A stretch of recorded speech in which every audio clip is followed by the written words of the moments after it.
I am Faizan and you are watching my channel Faizi Geeks.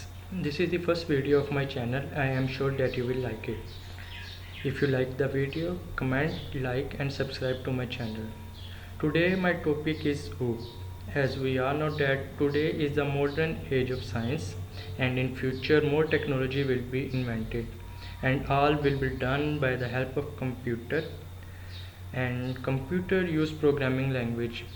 जैसा कि हम सबको पता है कि आजकल जो भी काम हो रहे हैं वो सब कंप्यूटर के थ्रू हो रहे हैं और हमें ज़्यादा से ज़्यादा कंप्यूटर की नॉलेज को हासिल करना है। तो कंप्यूटर जो ज़बान समझता है उसे हम प्रोग्रामिंग लैंग्वेजेस कहते हैं।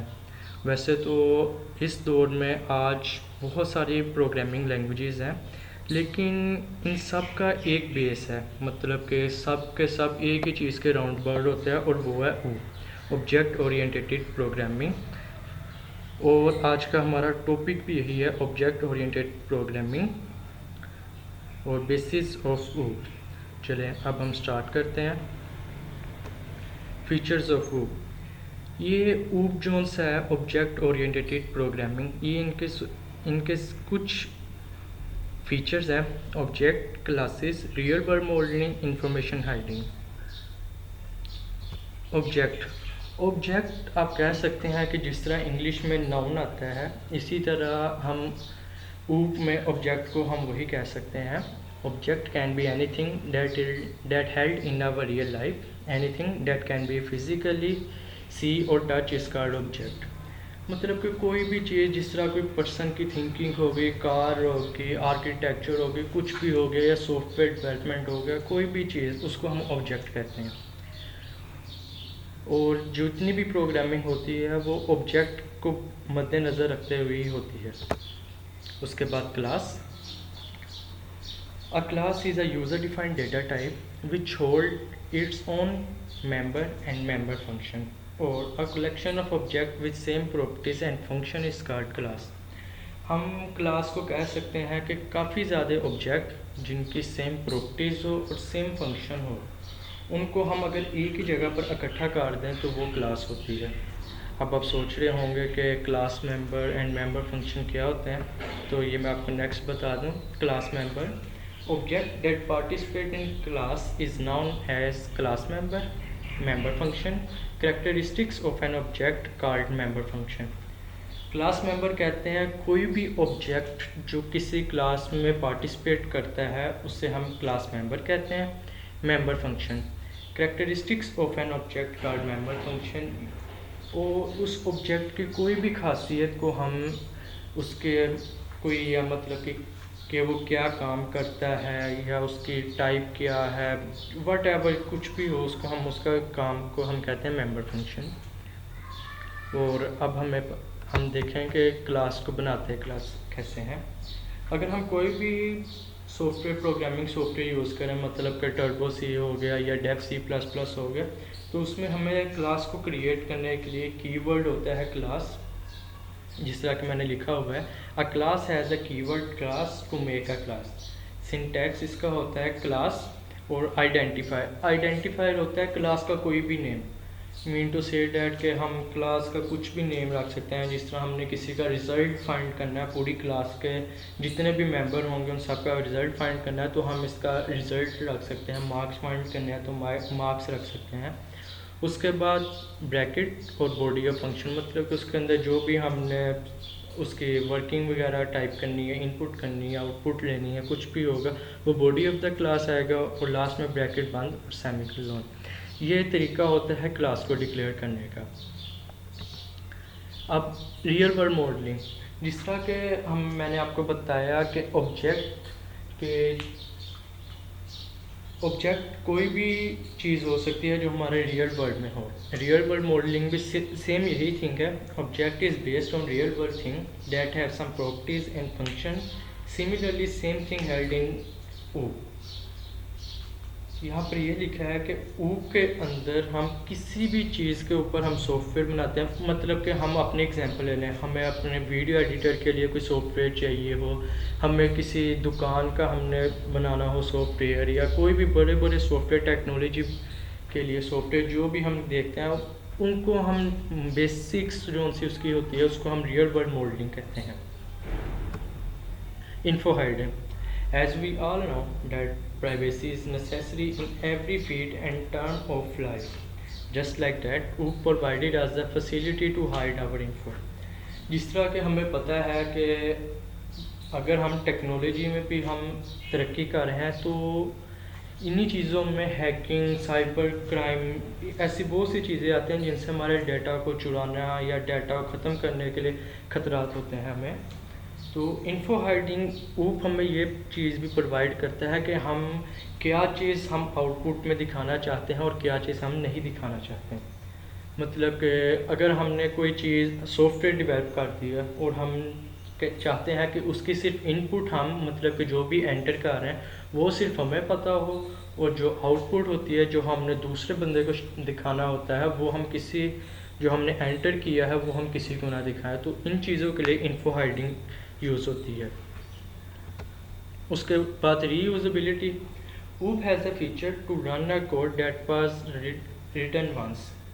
OOP में ये खासियत होती है कि उसमें अगर एक बार कोड को हम लिख लें तो उसको हम दोबारा भी यूज़ कर सकते हैं। ये चीज़ें आपको ज़रा मुश्किल लग रही होंगी या सिर्फ मैं थ्योरी, इसके बाद मैं आपको प्रैक्टिकल भी करके दिखाऊंगा कि ये किस तरह काम करती हैं सारी। तो अब मैं आपको दिखाता हूँ। यहाँ पर मेरे पास एक प्रोग्राम मैंने लिखा हुआ है, ठीक। तो जिस तरह आप देख सकते हैं हैश इंक्लूड IO स्ट्रीम है, hash include conio data using name space STD. ये तो सब होगी हेडर फाइल्स जिनका हम सबको पता है कि ये लाइब्रेरी फाइल्स को लिंक करती है। और इसके बाद ये देखें फोर्थ लाइन में, ये मैं आपको दिखाता हूँ। ये फोर्थ लाइन में ये जो सा क्लास लिखा है ये कीवर्ड है।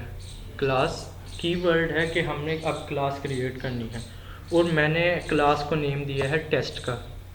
ये देखें, ये मैंने क्लास को नेम दिया है टेस्ट का।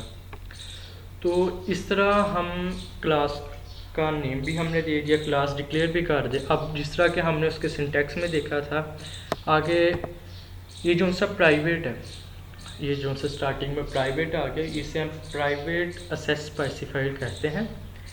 प्राइवेट असेस स्पेसिफायर होता है कि कोई भी ऐसी चीज़ जो हमने डिक्लेयर करनी है वो हम किसी और को ना दिखाएं, सिर्फ वो हमें पता हो जो कि हम डाटा इनपुट कर रहे हैं और जो दूसरे का आउटपुट होगी वो किसी को ना शो हो, ठीक। प्राइवेट में ये हमने इंट n को हमने डिक्लेयर कर दिया है, इंट n को, कि हमने एक n वेरिएबल लिया जिसकी डाटा टाइप इंट है। उसके बाद पब्लिक, ये पब्लिक असेस स्पेसिफायर है। ये असेस स्पेसिफायर मैं आपको दिखाता हूँ। ये हम इसके बाद थ्योरी देखते हैं असेस स्पेसिफायर की। पब्लिक मीन होता है कि मतलब कि कोई भी आउटसाइडर हो गया या कोई भी जो भी रिज़ल्ट आएगा ये पब्लिक के नीचे जो भी होगा वो देख सकेगा। मतलब कि ये मैंने वॉइड जो सा मैंने एक फंक्शन बनाया है, फंक्शन, और मैंने फंक्शन का नाम इन रखा है। वॉइड आपको पता है कि रिटर्न टाइप है कि हमने कोई भी चीज़ वापस लेनी हो फंक्शन से तो हम वॉइड को यूज़ करते हैं, और मैंने फंक्शन का नेम इन रखा है। अब आप ये फंक्शन के नीचे देख सकते हैं, ये मैंने इसको थोड़ी सी वर्किंग की है कि मैंने सी आउट करवाया है। ये मैंने सी आउट करवाया है enter the name and cin n. मतलब कि पहले जब मैं आपको आउटपुट दिखाऊंगा कि पहले एंटर द नंबर के नंबर एंटर करे और सी इन उसका नंबर एंटर होगा। और ये मैंने पहला फंक्शन ख़त्म कर दिया ब्रैकेट लगा के। ये मैं दूसरा फंक्शन मैंने अब स्टार्ट किया वॉइड आउट मैंने नेम रखा है फंक्शन का और वॉइड रिटर्न टाइप जैसा कि आपको पता है। ये मैंने इसकी वर्किंग थोड़ी सी लिखी है, C out the value of n equals to, उसके बाद मैंने n जो भी हम वैल्यू इनपुट करेंगे वो होगी। और उसके बाद ये देखें, ये लाइन नंबर 16 में ब्रैकेट के बाद सेमीकोलन, यहाँ पर हमारी क्लास का सिंटैक्स ख़त्म हो जाता है और हमारी क्लास फिनिश हो जाती है। इसके बाद ये इंट मेन स्टार्ट, यहाँ से हमारा मेन फंक्शन स्टार्ट हो चुका है। और उसके बाद ये हमने मेन फंक्शन स्टार्ट करने के बाद टेस्ट हमें ये चीज़ बताती है कि हमने कौन सी चीज़ से डेटा को लेकर आना है। जिस तरह के हमने ऊपर क्लास का नेम टेस्ट रखा तो हमने इसी तरह पहले हम टेस्ट को बताएंगे कि यहाँ पर ये चीज़ पड़ी है। मतलब कि अगर हम कोई भी क्लास 5 में जाना हो तो हम क्लास 5 का हमने नेम रखा है, और अगर हम उसका रिज़ल्ट वगैरह चेक करेंगे तो हम पहले क्लास 5 निकालेंगे और उसके बाद हम उसका रिज़ल्ट देखेंगे। उसके बाद ये ऑब्जेक्ट। अब आप सोच रहे होंगे कि ये ऑब्जेक्ट मैंने क्यों लिखा है। मैं आपको एक एग्जांपल देता हूँ कि अगर 5 क्लास का कोई लड़का है तो वो उसका कोई ऑब्जेक्ट कोई एजेंट टाइप होगा, जिस तरह हम एजेंट को सेंटर में रखते हैं, उसके थ्रू सारी हम डीलिंग वगैरह करते हैं। इसी तरह सेम एज इट इज़ हमें एक वेरिएबल लेना पड़ता है ऑब्जेक्ट। ये हमने टेस्ट जो सा डिक्लेयर किया है, उसका टेस्ट को हमने कॉल किया है, क्लास को कॉल कर दिया, और उसके आगे ये जो सा ऑब्जेक्ट है, ये ऑब्जेक्ट जो सा है, ये हमने एक मेंबर लिया है कि हमने जो भी टेस्ट क्लास से हमने कोई भी चीज़ लेनी हो उसको लिए हम ऑब्जेक्ट यूज़ करेंगे। जिस तरह कि मैंने नीचे ऑब्जेक्ट और फिर नीचे फंक्शन को कॉल कर दिया। ये आप देख सकते हैं लाइन नंबर 19 में ऑब्जेक्ट वेरिएबल जिसको हमने मेंबर या एजेंट बनाया है टेस्ट क्लास का। उसके बाद ये डॉट जो सा हमें लगाना पड़ता है ताकि हमें कोई भी जो सा ऊपर फंक्शन होगा वो हम ले सकें। उसके बाद ये मैंने इन फंक्शन को कॉल किया है। इन फंक्शन के अंदर आप देख सकते हैं सी आउट एंटर द नंबर और सी इन एन। उसके बाद लाइन नंबर 20 में मैंने सी ऑब्जेक्ट डॉट आउट। अब आप देख सकते हैं कि हमारा दूसरा फंक्शन लाइन नंबर 12 में जो सा लिखा है वॉइड आउट। इसके अंदर आप देख सकते हैं कि मैंने इसे सिर्फ सी आउट किया है। और अब मैं आपको दिखाता हूँ कि अब हम प्रोग्राम को रन करते हैं। ये प्रोग्राम रन हो रहा है।